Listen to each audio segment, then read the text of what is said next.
Most of this video is just gonna be me making weird noises because I love this dress so much. So, jumping right in, I have always loved my mom's wedding dress. She kept our living room like semi-full of family photos, and one of them was the shot of her, and she's like standing next to my dad, and the train is like going down the stairs, and it's just so beautiful. So I've always known that I wanted, you know, that big glorious train, and I always loved the way that like dresses with the sleeves that point at your finger looked, and I always thought that'd be so cute for a wedding dress because, you know, wedding rings and then it's pointing at it. For funsies, it's always been this whole thing. Every time we move or we reorganize, we'd pull out the wedding dress and either my sister and I would try it on, and it fit both of us perfectly. So I guess all the women in my family just have the same rib cage, which is kind of fun. But my sister actually wound up getting a dress that she absolutely loved, and thankfully didn't touch my mom's wedding dress because she really wanted a strapless, and if she had made it strapless, I probably would have not been able to do anything close to what I wound up doing. So thank you, Courtney, for finding a wedding dress that you loved somewhere else. I do understand, and I just kind of want to give this caveat, I do understand that technically my mom's dress was a museum piece because it was a gown from the 80s that was not an 80s gown. It's kind of the best 80s gown that I've ever seen, personally. That being said, I wore my wedding dress because it was mine. I watched this video with Carolina Zabrinsky where she talked about like what monsters people who cut up wedding dresses to make new ones are, and like I'll admit that those wedding dresses from the show that she's talking about are absolutely horrible, and I cannot even imagine doing that to a dress. But I also understand I am one of the monsters she's talking about, but I'm a really happy monster, so I kind of don't care. With that out of the way, let's jump into one of the most emotionally charged things I've ever filmed in my entire life. The first thing we had to do was make a dress form holder, and because we were on a budget, we just got a dowel rod and we stuck it in some concrete in a single-use baking sheet, and it works just fine. I think we're about the same height. Yeah? Yeah. It's like having a second me. The next thing that I did was investigate the train. I knew that I wanted to take these little bows off, and I knew that I wanted to shorten just this underlining section so that I wouldn't have this huge heavy lump of fabric to drag around. The bows were relatively easy to take off because they were only hand stitched down, and it was really easy to just snip them on off with a good old pair of scissors. Luckily, the original bustle was still in perfect working order, so I didn't have to do a thing to that. However, the bustle was still attached to the lining, so I had to do something very, very scary. I had to cut the lining off of the bustle pieces. It's just a little hook and eye, and it has circular stitching connecting it to both the lining and the lace.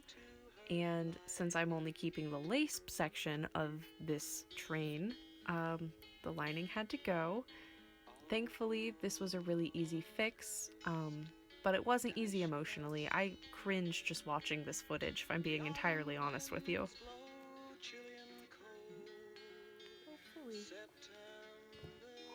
I'd just like to go on record and say I asked my mom first. These three little holes in the train are kind of terrifying to look at. I went around the edge of the hem and meticulously pinned exactly where I wanted my hem to go. I did spend several hours on this, however I didn't get any good footage of that, so you just get to see the terrifying clip of me, you know, permanently cutting the lining.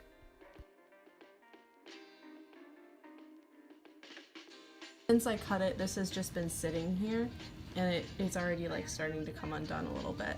So penning the hem is going to be very, very important to do. Can we just talk about how gorgeous every single angle of this dress is? The other thing is, there's so much of this fabric left over. Like, I have all of this that was cut from the train, and like there's enough here for a whole second dress. And then I also have these 2 little bows. So like, when my niece gets married, we could use this for her dress, or you know, if my kids get married, we can use this for their dress as well. Like, it's so nice to have this tradition started and going. It's very exciting. Less exciting is the couple of hours that I spent pinning the dress. I think it was seriously 2 hours. I'm not going to make you watch a full 2 hours of me, you know, poking myself in the finger. So I sped this up and trimmed it down for your viewing convenience. Perfect example as to why hand-sewn hems are so much better. You see how this is kind of like a different size here than here? Like how the fabric here takes up more space than the fabric it's being stitched to. If I were to do this by machine, I would get all sorts of little wrinkles and things, but because this is being done by hand, I can use the 2 pieces of fabric together, meaning I can stretch it and make sure that everything's lined up exactly how I want it with no wrinkles. Whereas with machine stitching, you just can't get that same level of control and accuracy. It is going to be so much more high quality than if I had done it on a machine. So like, while it would have saved me the time, I probably would have been like looking back on my wedding day in like horror from like just how low quality my dress was. So I would rather take the time now than waste tons and tons of time wishing I'd done it differently, if that makes sense. So this hem, it's pretty even. I'm happy with it. I like grabbed it part by part and compared all the way down, and it is ready to be hand stitched. I might do that later tonight. I might wait a little while. We'll see what I have the motivation to do. But for now, I think I'm just gonna put the lace down, look at it again, obsess a little bit, and then squeeze out the tallow that I'm rendering and move on with my life. Hello! It has been a week, and now I'm ready to go back in. You might be wondering why I rolled my hem instead of doing a proper historic rolled hem, and that is because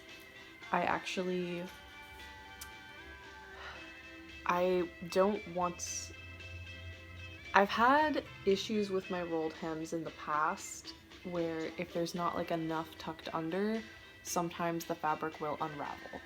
And I don't know if that's a me problem or if I'm doing it wrong or what. And because this is so time sensitive and like I'm getting married,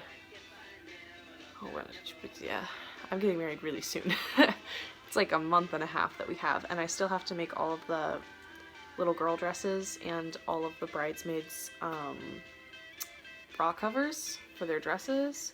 So yeah, I'm feeling a bit of pressure, and I don't really want to use a technique that I am not confident in.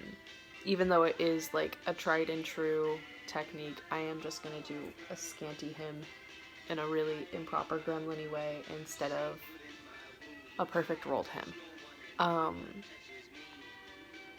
And like, I kind of feel like a failure saying that, but I mean, at the end of the day, this is what I have the time and the energy for, and I don't know, like a lot of things have fallen apart so far.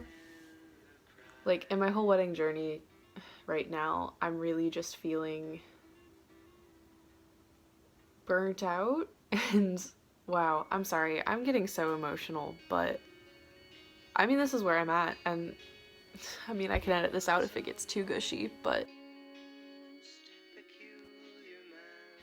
I guess part of it is that there's so many things that you could do, and like this hem is really bumming me out because like there's so many ways that I could do it, but I need to just do it like and get it done. So, you know, perfecting a technique that I've never really liked or been good at just because it feels like the right thing to do isn't an option. I wish I had like some kind of hopeful message to give you if you're like in this spot planning a wedding in the middle of the apocalypse, but I really don't. Just try to keep going and accept that you're not going to get what you want. I'm sure that everyone has like weird things that they're afraid of while they're wedding planning. Like I know my sister, she was afraid that like this one guy was gonna show up at the wedding and it was gonna be really awkward and weird. She was also afraid that like a couple of her family members were gonna show up and make it awkward, and they did, and she survived. She also developed an allergy on her wedding day and broke out in hives, and she survived and still had a good day. And like the cake was the wrong color, and like my strap, like on my dress, I was a bridesmaid, and like the strap broke off, and like, you know, there were bees in our bouquet. Like there were a lot of things that went horribly wrong. But she still had a good day, and she still married a good man, and she's having a good life now. So like at the end of the day, all of this little stuff that's going wrong super doesn't matter. I should not be trying to film right now.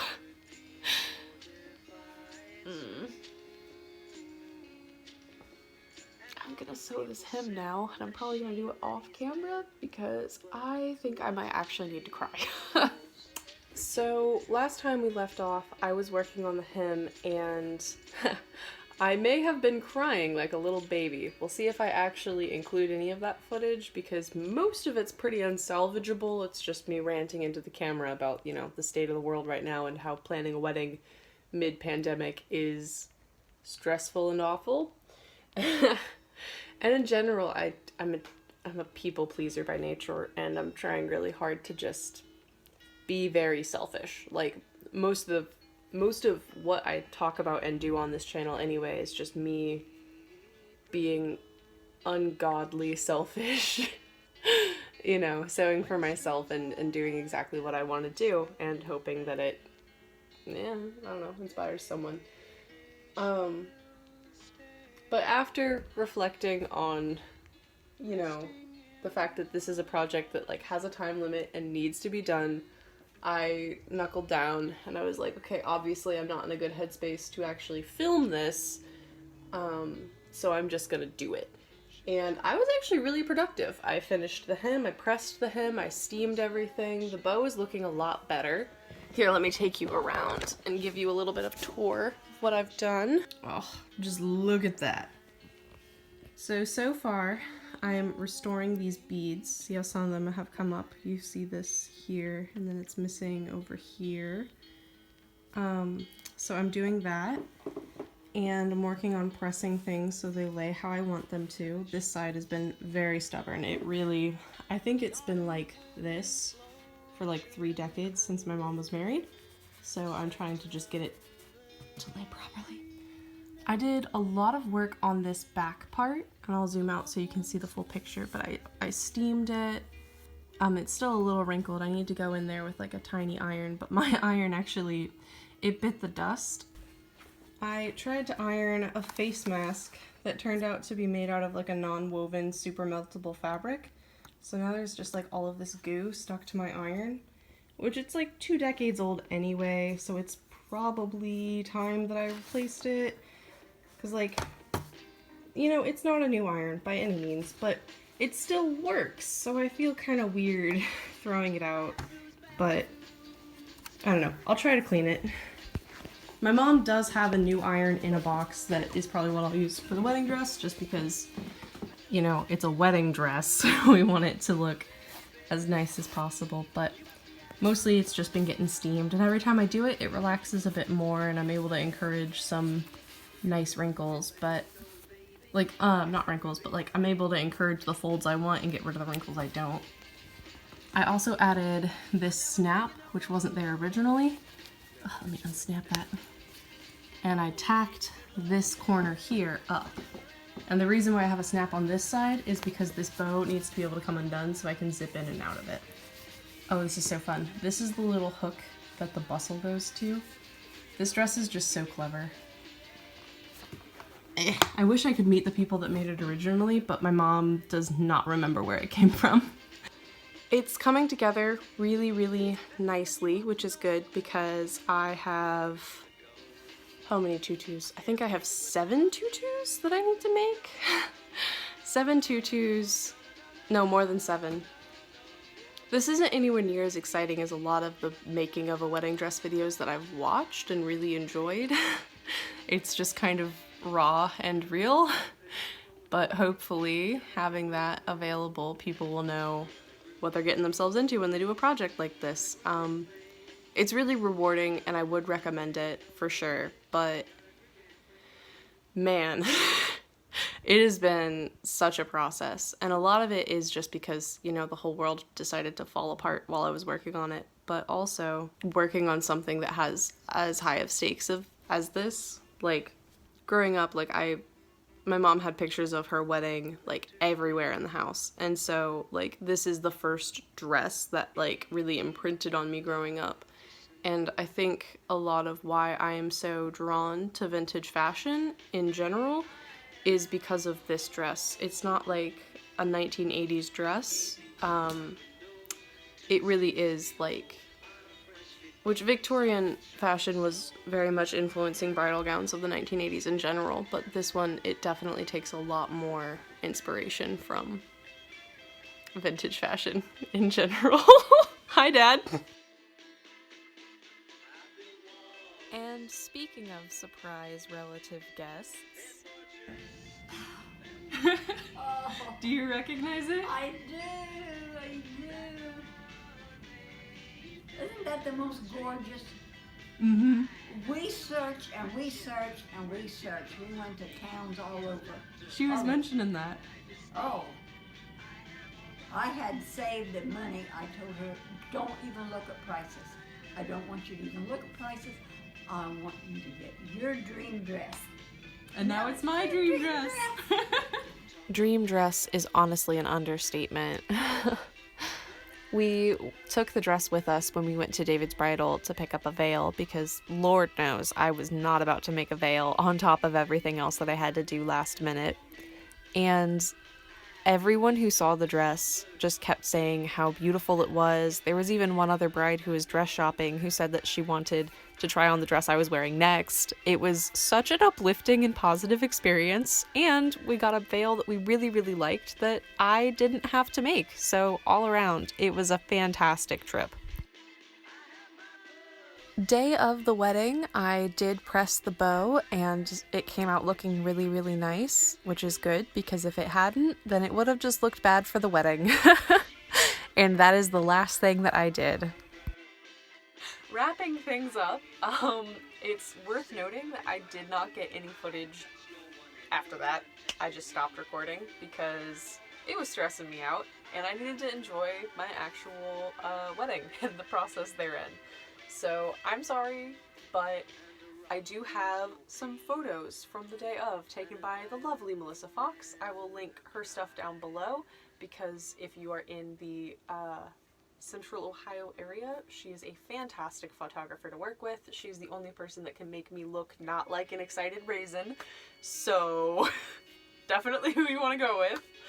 So I definitely think that everything turned out really well. Obviously, I'm a little biased. It turned out exactly how I wanted. The day was beautiful. That's what Mrs. Reardon says, and she should know. It was perfect. There was like this glorious beam of light that like shone down on us. It was just perfect. Everything about it was perfect. If you're watching this and you are planning a COVID wedding or making your own wedding dress or doing both, you'll get through this. You will be fine. Like, at the end of the day, you are marrying the love of your life, hopefully. If you're not, maybe run. You're not gonna care day of about any of it. As much as I don't want to admit it, like halfway into the reception, I was like, okay, cool, this is great, but my feet hurt really, really, really, really bad, and I really, really, really want to go sleep.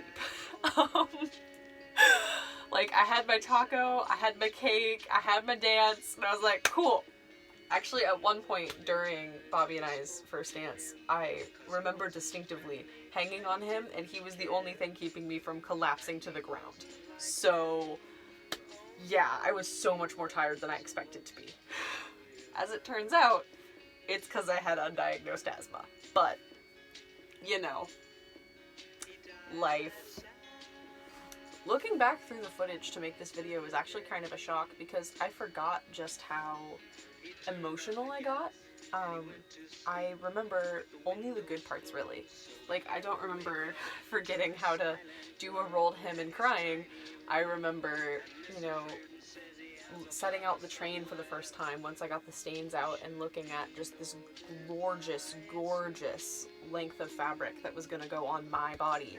And I remember, you know, taking the bows off that I didn't like and then seeing this nice, clean, crisp dress starting to take shape. And I remember, you know, steaming the bow and getting it to look like it hadn't just been sat on for 30 years or whatever happened to it.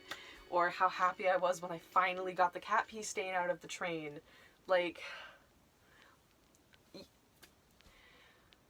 I guess what I want to say is all of the negative really faded away. It was there, and it was really hard in the moment, and I definitely did not enjoy large chunks of this process.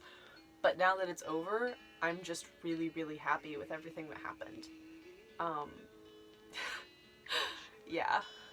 I had a fantastic wedding day. I wore my dream dress, which was also my mom's dream dress, and, you know, maybe it'll be my daughter's dream dress someday. Just kidding, no pressure. A little bit of pressure. Anyways, I'm gonna end the video here before I start, like, I don't know, crying about lace or something. So, I will see you all in the next one. Change her tune. In restless walk she'll prowl the night. July she will fly and give no warning to her flight.